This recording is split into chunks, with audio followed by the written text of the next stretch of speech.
प्रियंका गांधी को मैं नहीं भूला हूँ, कांग्रेस को नहीं भूला हूँ। हाँ। उनका कर्म उनको भुला दिया है। अच्छा। आज भी हाँ। कांग्रेस को कहते हैं गढ़ है, हाँ। लेकिन मैं आज आपको वादा करता हूँ हाँ। कि जनपद अमेठी की चारों सीटें सपा जो है जीत के लेके राष्ट्रीय अध्यक्ष जी की झोली में जा। 15 लाख का वादा, अबे तो हमारे कर्जी यहाँ 15 लाख दिला दीजिए। 15 लाख हमारे कर्जी, हमारे पिता, हमारे घर में 4-4, 5-5 लोग हैं। 15 चौका 1.5 करोड़ के कर्जदार खुद ही प्रधानमंत्री जी हैं, तो हमारा दिला देना। सवाल यही होगा कि आखिर विकास की लहर से अब ये हिंदू मुस्लिम की तरफ चुनाव क्यों जा रहा है? क्या लगता है कि जो एक माहौल बना था कि चुनाव जो होगा वो किसने कितना विकास किया उस पे जाएगा, लेकिन अब चुनाव का माहौल जैसे पहले ही चरण स्टार्ट होने से पहले हिंदू मुस्लिम की तरफ मुड़ गया। क्या देखते हैं इसे? कोई हिंदू मुस्लिम पे नहीं चला गया है। उत्तर प्रदेश के लोग समाजवादी सरकार में किए गए कार्यों के प्रचार में लगे हैं।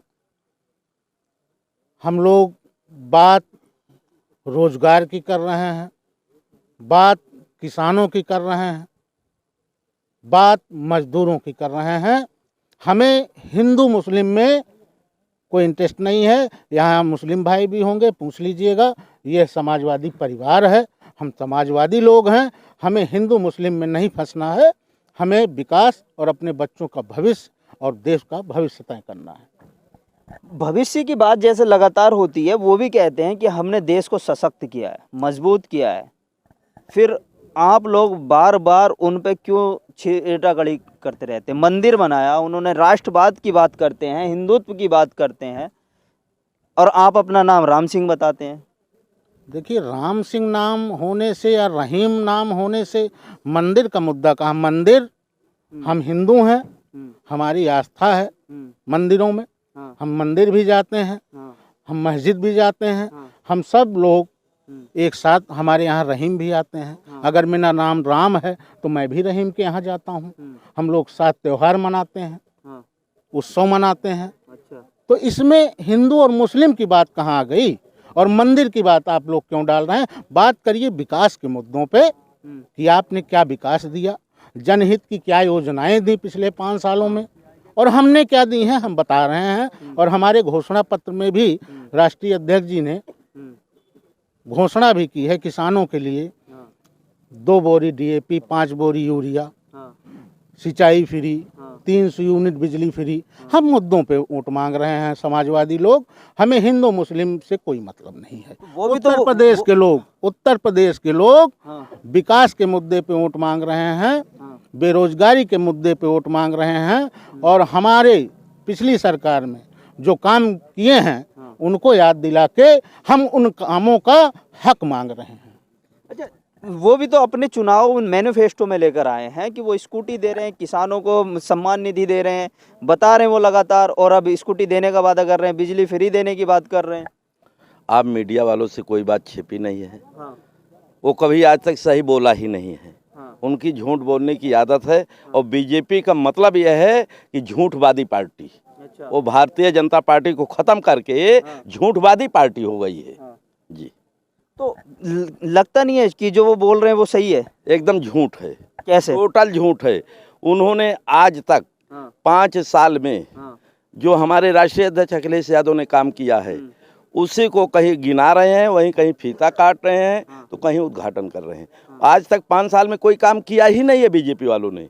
वो तो कहते हैं कि हमने देश को मजबूत किया है, सशक्त बनाया, राष्ट्रवाद की तरफ लेकर जा रहे हैं। आप लोग स्वयं जानते हैं, केवल एक चीज से मजबूत किया है कि देश में भ्रष्टाचार, गुंडागर्दी, इसके अलावा उन्होंने काम कुछ नहीं किया है। अगर आप जानना चाहते हैं तो मैं बताना भी चाहता हूँ।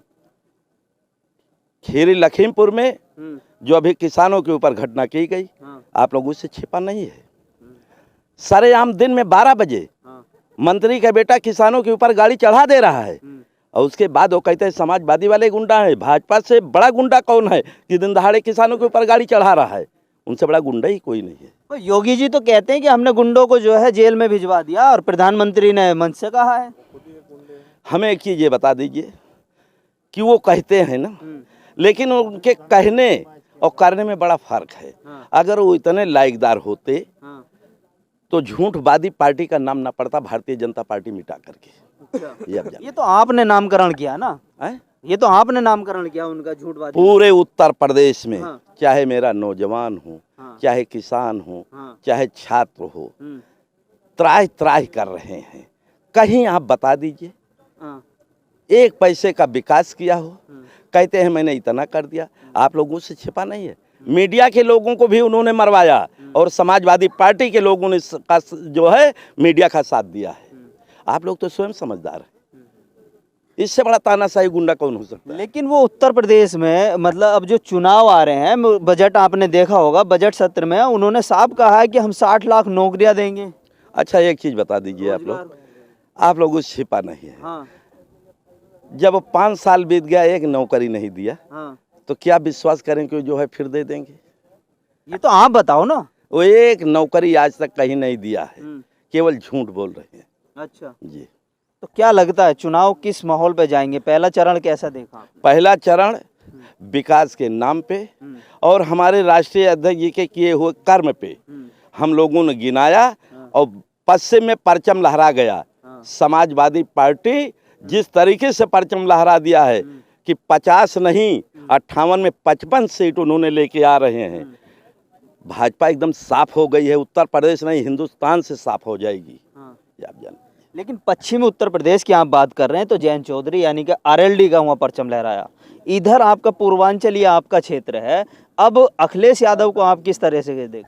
पूर्वांचल पश्चिम तो इतना दिया है, पूर्वांचल जो है एकदम सपामय हो गया, भाजपा का खाता नहीं खुलेगा। लेकिन भाजपा तो कह रही है कि सिर्फ लड़ाई जो है हमारी और सपा की और भाजपा की है।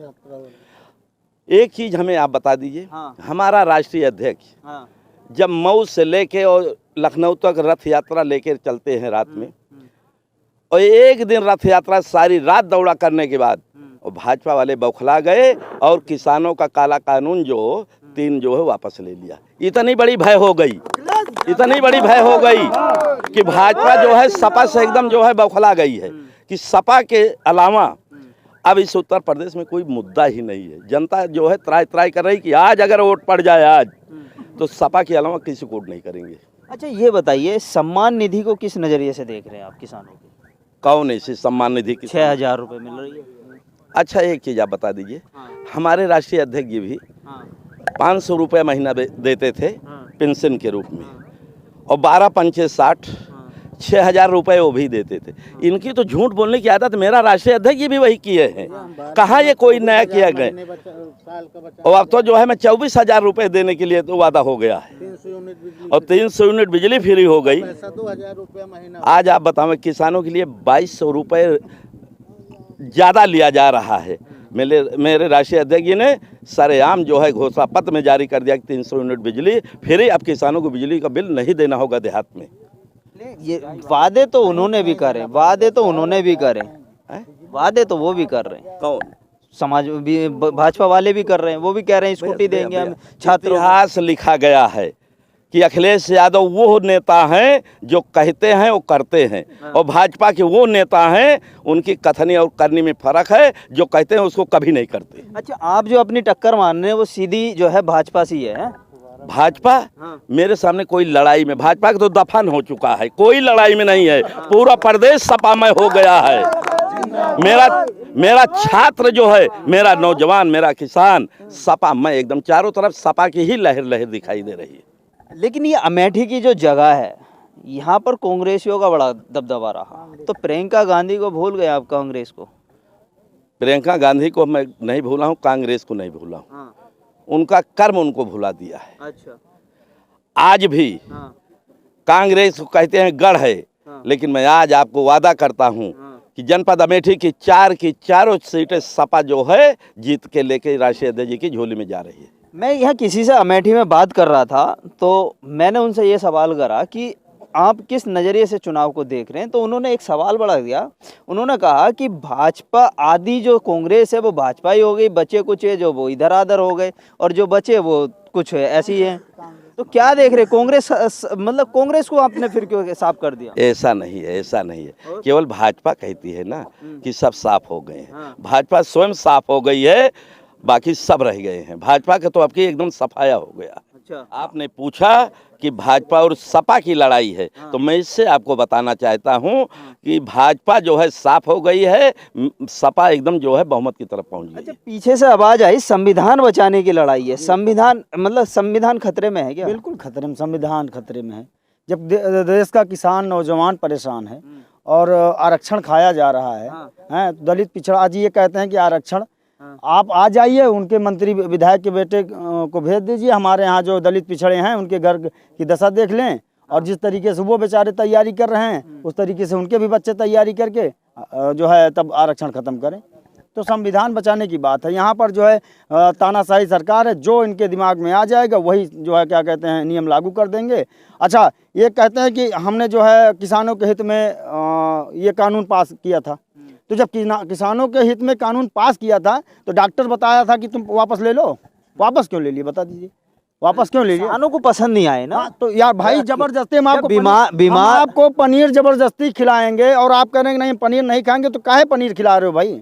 डॉक्टर बताया पनीर खिलाने के लिए। अच्छा, हाँ, तो किसानों को जब हम किसान के बच्चे हैं, हमें हमारे पिताजी को जो है नहीं पसंद है। अच्छे दिन लाते हैं तो आपको ऐतराज नहीं लाते हैं तो कहाँ अच्छे दिन आए भैया, अच्छे दिन आए कहाँ? अच्छे दिन के इंतजार में हम लोगों के बुरे दिन आ गए। 15 लाख का वादा, अबे तो हमारे कर्जी यहाँ 15 लाख दिला दीजिए। 15 लाख हमारे कर्जी, हमारे पिता, हमारे घर में 4-4, 5-5 लोग हैं। 15 चौका 1.5 करोड़ के कर्जदार खुद ही प्रधानमंत्री जी हैं। तो हमारा दिला देना, घर बनवा लें हम। आपके पास आऊंगा, मैं इनसे सवाल ले लेता हूँ। जी, आप क्या कह रहे थे, बताओ। अच्छे दिन आए बताए, अच्छे दिन आएंगे। कहाँ आए बताइए? कहीं अच्छे दिन दिखा? तो हैं। कहाँ? सांड रोड पे आ गए, खेत चर गए, कहीं दिख रहा है कुछ? बताइए। पेट्रोल बताइए 60 रुपए का 100 रुपए हो गया। गैस सिलेंडर 400 का 1000 हो गया।